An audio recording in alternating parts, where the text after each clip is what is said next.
রাজধানীর যাত্রাবাড়ী কুতুবখালী টোল প্লাজায় পুলিশের নিয়মিত টহলে সন্দেহভাজন এক ব্যক্তি ধরা পড়ে। এ সময় পুলিশের সঙ্গে ধস্তাধস্তির পর এক কনস্টেবল আহত হন এবং সন্দেহভাজন ব্যক্তি ব্যাগ ফেলে পালিয়ে যায়।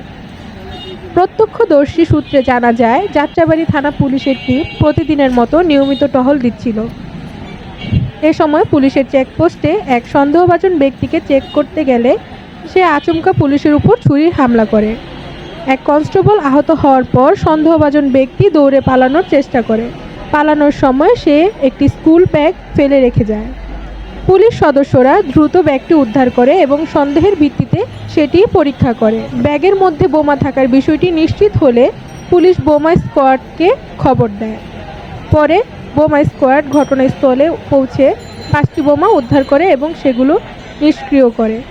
এই ঘটনায় আহত কনস্টেবলকে ঢাকা মেডিকেল কলেজ হাসপাতালে প্রাথমিক চিকিৎসার জন্য পাঠানো হয়েছে। তার অবস্থা বর্তমানে স্থিতিশীল। এ বিষয়ে যাত্রাবাড়ী থানা পুলিশ জানায়, ঘটনাটি তদন্তাধীন রয়েছে এবং সন্দেহভাজন ব্যক্তি পরিচয় জানার চেষ্টা চলছে। পুলিশের পক্ষ থেকে আরও বিস্তারিত তথ্য জানানো হবে। পুলিশের এক কর্মকর্তা বলেন, এই ঘটনার মাধ্যমে আমাদের পুলিশ বাহিনীর সতর্কতা এবং দ্রুত পদক্ষেপের মাধ্যমে বড় ধরনের ক্ষতি থেকে দেশকে রক্ষা করা সম্ভব হয়েছে। তদন্তের পর পরবর্তী পদক্ষেপ নেওয়া হবে। ওই